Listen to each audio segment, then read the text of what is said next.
तिच्या मिसिंगचे पोस्टर्स शहरभर लागलेले आहेत, देशभरात सगळीकडे आपल्याला दिसेल, पण ती आत्ता कॅमेऱ्यावर आहे. तिला पकडणारही बहुधा माझ्यासोबत आहे आणि बघून घेऊया, जाणून घेऊया त्यांच्याकडून की ही विद्या आहे का दुर्गा राणी सिंग. तिच्याकडून खरं तर कळेल, दोन रूपं वेगवेगळी दिसत आहेत तिची. तिचा असा डिग्लॅम लूक किंवा तिचं त्या कॅरेक्टरमध्ये असणं हे खूप त्या सिनेमाला एक वेगळी उंची देणार आहे. अर्थात विद्या आणि सरस्वती आणि लक्ष्मी यांचं नातं वेगळं आहे, ते बॉक्स ऑफिसवर आता आपल्याला दिसेलच. ते विद्या किती प्रसन्न होते आणि अर्थात लक्ष्मी बॉक्स ऑफिसवर किती छनछनाट करते हे आपल्याला कळेल. पण कहाणी 2 असं म्हटल्यावर आपल्या मनात येणारी पहिली कहाणी आणि त्यानंतरचं आत्ताचं एक वेगळं पर्व जाणून घ्या. माझ्यासोबत आहेत प्रतिभावंत अभिनेत्री विद्या बालन आणि अर्थात स्टायलिश, एक स्टाईल आयकॉन असणारा उत्तम अभिनेता अर्जुन रामपाल. बहुत बहुत स्वागत आहे, खूप खूप स्वागत आहे तुमचं. आणि तुम्ही खूप अत्यंत सुंदर मराठी बोलता दोघंही, त्यामुळे मी काही पहिले प्रश्न मराठीतच विचारेन, नंतर मी हिंदीत आपण चालणार. क्या बात आहे. सांग. कसं वाटतंय खरं तर, आणि आत्ताचा हा लुक आणि त्या सगळ्या गोष्टींबद्दल? कारण कहाणीचं जे मी लेटरिंग बघतोय, एक एक पेपर का एक तुकडा आहे, ते कागदाचे जोडलेले तुकडे, एक वेगवेगळा क्लू आहे. कहानी 2 में डायरी का बहुत अहम किरदार है. जो किरदार अर्जुन निभा रहे हैं, inspector sub inspector Indrajit Singh का, वो मेरी डायरी पढ़ते हैं और उन्हें कहानी पता चलती है. पर इतना नहीं बता सकते. नहीं, पर ट्रेलर से तो इतना पता चल गया लोगों को. डायरी वाकई में विद्या सिन्हा की डायरी है या दुर्गा रानी सिंह की कहानी है, या फिर वो छोटी सी बच्ची की डायरी है, ये आपको 2 दिसंबर को पता चलेगा. तो इसीलिए वो अलग अलग पेपर को काट के, जैसे उस तरह से उन्होंने टाइटल बनाया, कोलाज करके. पण या सगळ्यामध्ये म्हणजे एक चेहरा आहे जो अत्यंत निरागस आहे, मासूमियत आहे, आणि दुसरा चेहरा आहे तो तितकाच उग्र आहे. कशा अर्थानं या दोन्ही कॅरेक्टर्सना जगणं रुपेरी पडद्यावर तितकं आव्हानात्मक आहे, चॅलेंजिंग? शुजॉय लिखते ही अलग हैं, तो इस बार भी उन्होंने मेरे लिए बहुत अलग कुछ लिखा. ये दुर्गा रानी सिंह है जो अपनी ही दुनिया में रहती है. वो किसी से ज़्यादा बात नहीं करती, कोई उसको जानता भी नहीं है, और फिर उसकी ज़िंदगी में कुछ ऐसा घटता है जिसकी वजह से सबको शक होने लगता है उस पर कि शायद किसी को समझ में नहीं आता कि ये माँ है कि मर्डरर है, कि कौन है. और क्योंकि लोग उसे जानते हैं पर पहचानते नहीं हैं, तो इसी के साथ शुजा ने खेला है. क्योंकि अक्सर हमारे साथ होता है कि हम समझते हैं अरे इनको तो मैं बहुत अच्छी तरह जानती हूँ, फिर उनका एक ऐसा पहलू हमको देखने को मिलता है जिसकी वजह से हम असमंजस में पड़ जाते हैं. तो इस चीज़ से शुजा ने खेला है. तो ये मेरे लिए दुर्गा रानी सिंह, विद्या सिन्हा जो उन्होंने लिखा, मैं शब्द चुन चुन के बोल रही हूँ ताकि मैं कुछ ज्यादा ना बोल दूँ. मैं बहुत ही गौर से सुन रहा हूँ. सेंसर से ज्यादा इनका ध्यान आपको कहने पे. बस बहुत हो गया विद्या. तो इसमें क्या है, कौन सही है, कौन गलत, कौन गुनहगार, कौन निर्दोष, क्या ये माँ ही मर्डरर है, क्या ये मर्डरर कोई और है, माँ कोई और है, क्या पता. मैं कोमा में थी फिल्म में, तो मुझे और आपने हमें अभी उलझन में डाल दिया.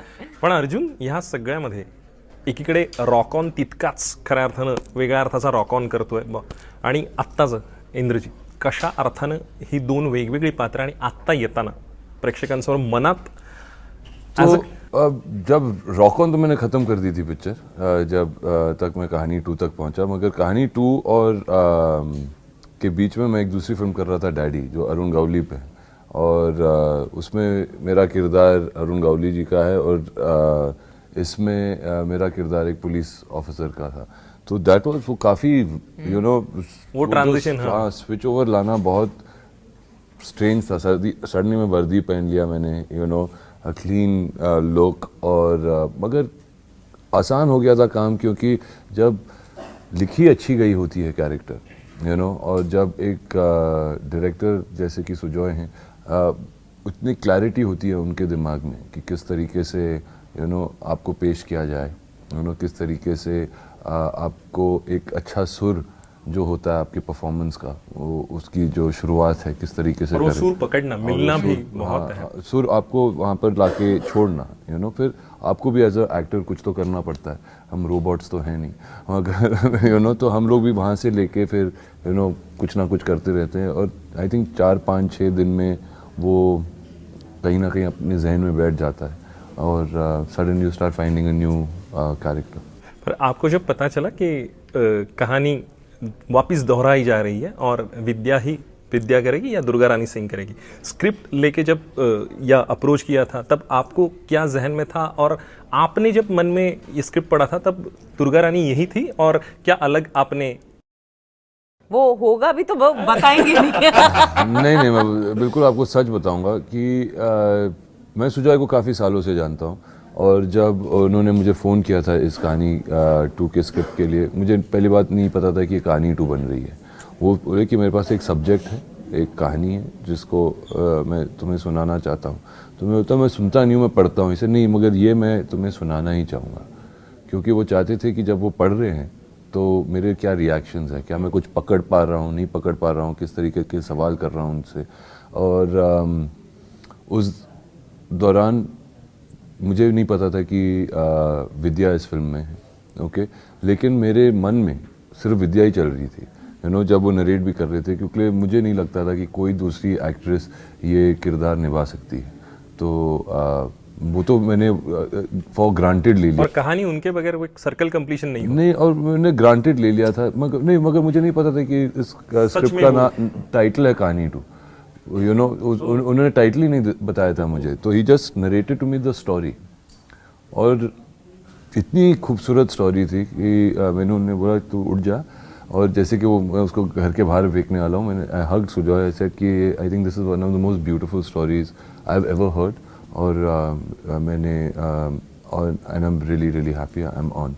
और विद्या कर रही है ना, सर हाँ। मैं उसके भी में कुछ नहीं था, एंड दैट वाज इट। और तो ही सेड अभी क्या यार, तू अच्छी एक्टिंग करना मेरी फिल्म में। That was it. जाना अनजाना जो पहलू आपने कहा, वो किरदार के साथ जुड़ना, वो परकाय प्रवेश जो होता है, जो किरदार में आप घुस जाते हो, और आप एक बहुत ही स्टूडियस किस्म की एक अभिनेत्री हो। आपका अंदाज अभी इतना चुलबुला है, पर आप बहुत ही सोचती हो, और आपकी फिल्म चूज करने में या उसको निभाने में बहुत अहमियत दिखाई देती है। आपकी प्रायोरिटी लिस्ट पे वो किरदार दिखाई देता है। हालांकि प्रमोशन भी हो, आप उस तरीके से करते हो।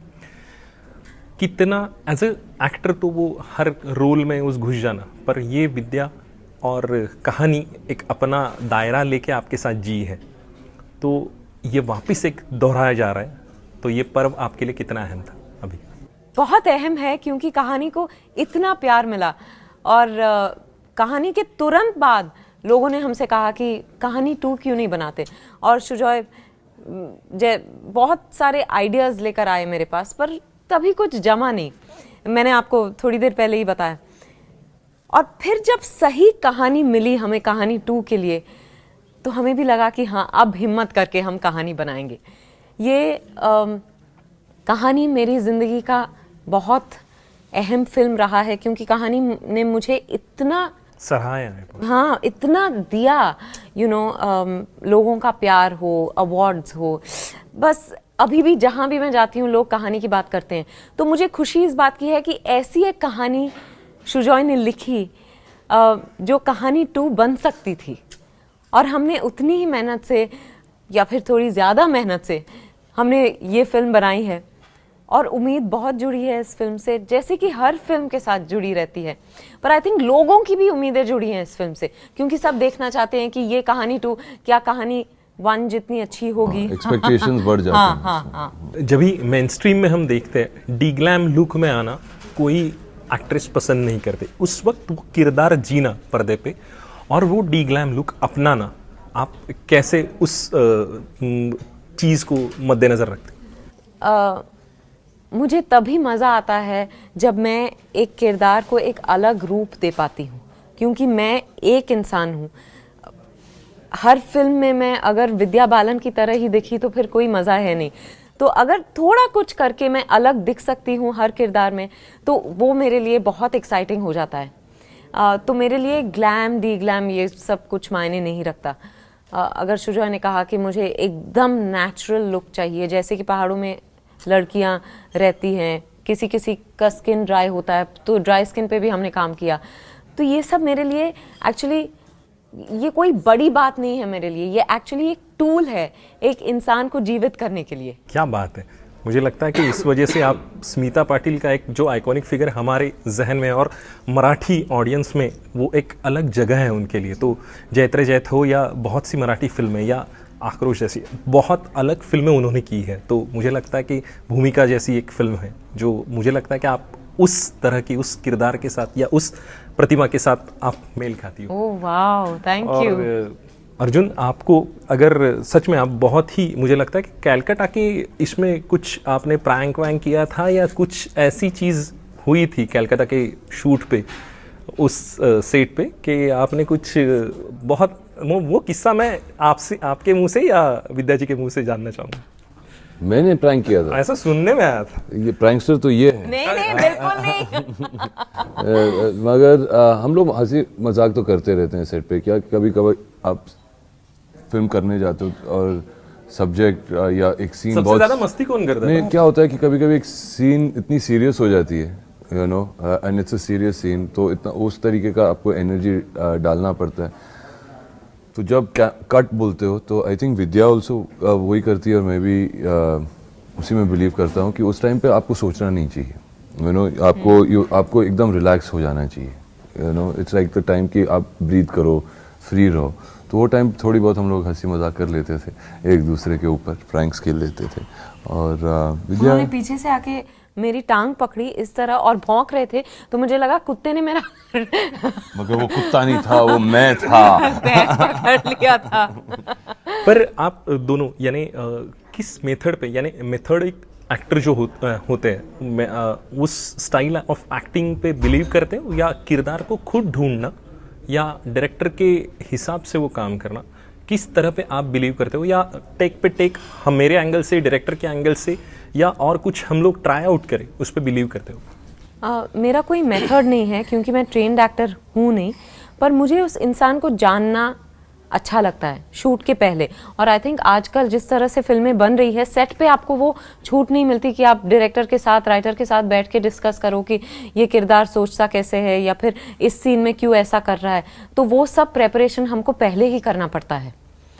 तो मैं शुजा के साथ यू नो कई बार बात करती हूँ। हम लोग बाकायदा बैठ के प्रेपरेशन नहीं करते, पर बहुत फ़ोन पे बातें होती है, मिलकर बातें होती है, ऐसे ही दुनिया भर की बातें होती है, बीच में फिल्म की भी, किरदार की भी बातें होती है। तो दैट्स हाउ वी वर्क। आजकल हमें अच्छा स्क्रिप्ट्स भी मिलती हैं, यू नो, टू रीड।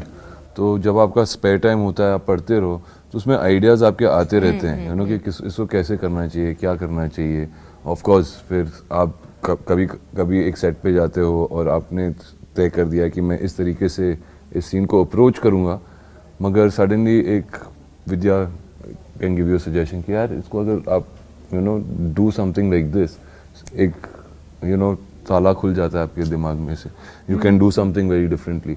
तो I think it's better to be open, मगर ऑफकोर्स प्रिपेयर्ड मतलब यानी कि आपको पता है कि कहानी क्या है, सुर क्या है, यू नो, टेम्पो क्या है फिल्म की, और you know, out of character नहीं जाना, उसकी लय और गति पकड़ना। करेक्ट। मगर उसको किस तरीके से लेयर करना, दैट्स द फन पार्ट। वो, you know, while doing a scene, और जब आपके पास अच्छे एक्टर्स हैं आपके, जिनके साथ आप काम कर रहे हो, तो आपका performance becomes more smoother. Diary एक अहम किरदार है इसमें।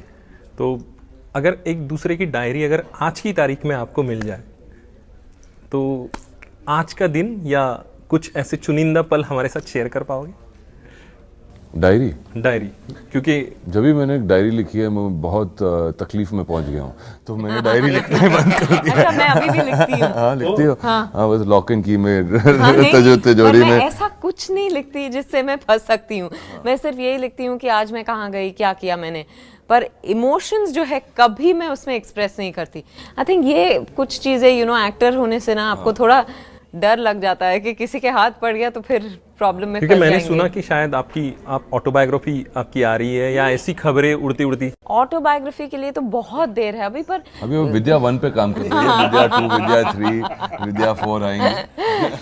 नहीं, पर यू नो बहुत लोगों ने अप्रोच किया है मुझे to write books on my journey so far, because एक नॉन फिल्म बैकग्राउंड से आई हूँ मैं, और फिर मैंने इतना काम किया है, तो उस वजह से, पर I have not said yes to anything yet. Marathi film पाहता तुम्ही? अभी अभी कुछ नहीं देखा है। एक अलबेला लास्ट थी, एक Albela was a film I did, yeah, I saw the promos of that. या सो उसके अलावा बहुत कुछ बहुत अच्छा, यानी वो जिस तरह से अदा उन्होंने पकड़ी है गीता जी की, लाजवाब है। यानी सच में ऐसा लगता है, अगर आप देखो ना, आप वापिस कभी आपको फुर्सत मिले तो देख लीजिए इसके बाद, कहानी 2 के बाद। Thank पर you. मराठी लोगों ने इतना सराहा है, सिर्फ उनके प्रेजेंस के लिए नहीं या स्टारडम के लिए नहीं, हालांकि वो बहुत अच्छी फनकार है। हाँ, तो वो देख के बहुत तारीफ हुई थी इनकी, और उसमें कोई शक नहीं है कि उनकी तारीफ नहीं होगी। Thank you. कमाल की नहीं, और वो सिर्फ एक किरदार के तौर पे नहीं आए, उन्होंने वो जो स्टाइल पकड़ी है, क्योंकि वो जीना और उस वक्त का एक ठहराव है जो पी के अपने स्टाइल ऑफ लिविंग से ही हट गया है वो पूरा, तो वो पकड़ना और उस किरदार को जीना, हालांकि अपना स्टारडम थोड़ा बाजू में रख के, बहुत अच्छा लगा था। मराठी फिल्में आप देखते हो? सैराट वैराट देखी अभी? सैराट मैंने देखी। मैंने नहीं देखी, मगर मैंने सुना है सैराट के बारे में और देखूंगा। मैं ज़्यादा करके फिल्में नहीं देखता हूँ। रीजनल कोई भी नहीं? मैं कोई भी फिल्में नहीं देखता हूँ, अपनी फिल्में भी नहीं देखता मैं। क्योंकि मैं काम करना पसंद करता हूँ उनमें, बहुत बहुत कम फिल्में देखता हूँ, ज़्यादा करके फिल्में नहीं देखता हूँ। तो मगर या कुछ अगर बहुत ही कमाल की फिल्म हो तो मैं जाके ज़रूर देखूँगा। अहम बात कि कहानी 2 2 दिसंबर लोगों के एजेंडा पे क्यों आए, और वो मराठी स्पेशली ऑडियंस के एजेंडा पे क्यों आए, और डीमोनेटाइजेशन वगैरह वो सब तब तक थोड़ा उसका आई होप कम हो तब जाए। तक डीमोनेटाइजेशन का जो डिस्टेबलाइजेशन है वो थम जाए, Stable हो जाए। स्टेबल हो जाए, सेटल हो जाए, और लोग खुशी खुशी थिएटर में जाए, फिल्म देखे। क्यों देखे? क्योंकि इसमें बहुत सारे राज हैं जो आप जानना चाहते हैं, और ये मुझे पता है क्योंकि आपको ट्रेलर अच्छी लगी है। तो प्लीज जाके देखिएगा कहानी 2 दिसंबर 2 को थिएटर्स में। हे मला असं वाटतं तुम्ही मराठीत बोललात तर त्यांना ते जास्त असं काळजात घुसेल. मला माहिती आहे तुम्हाला मला माहिती आहे तुम्हाला कहाणी 2 खूप आवडेल. तर दिसंबर 2 मध्ये आपल्या आई, आपल्या बहीण, वडील, भाऊ सगळ्यांना सगळ्यांना घेऊन जा आणि तुम्ही निश्चिंत नाही होणार. येस, निश्चिंत होणार. म्हणजे जी सिनेमा बघून तुम्हाला खूप आनंद आहे. खूप होणार. मला पण वाटतोय की तुम्हाला कहानी 2 दुर्गा राणी सिंग खूप आवडेल, म्हणून नक्की बघा कहानी 2 दुर्गा राणी सिंग 2 डिसेंबरला. निश्चित. आणि मला असं वाटतं की एबीपी माझा आणि ढांटड्यांचे प्रेक्षक तेवढे सुज्ञ आहेत, त्यांना वेगळा सिनेमा, वेगळ्या अभिरुचीचा, वेगळ्या चवीचा सिनेमा हा कायम आवडतो. ढांटड्यांचा आणि एबीपी माझाच्या प्रेक्षकांच्या वतीने मी सांगतो की ते कहाणी 2च्या म्हणजे डिमॉनिटायझेशन असेल किंवा काही असेल, पण ते माझे शो बघणारे जे प्रेक्षक आहेत ते तुमच्या पाठीशी खंबीरपणे उभे राहतील, डट के खड़े रहेंगे आपके साथ. तो ये मैंने ऑडियंस को दरख्वास्त की है और वो जरूर आएंगे आपके थैंक यू नक्की मगर यहाँ जरूर देखिएगा, क्योंकि ये ना एक ऐसी फिल्म है जिसमें सुजॉय जो कहना चाहते हैं बहुत ही प्यारी सी चीज़ है और एक माँ की फिल्म है, और हम सब अपने माँ से बहुत प्यार करते हैं. तो फैमिलीज़ के साथ ज़रूर जाइएगा और आपको बहुत बहुत पसंद आएगी. हमसे इतने अपनेपन से बात करने के लिए बहुत बहुत शुक्रिया और wish you love luck and success. Thank you so much. Thank you, धन्यवाद.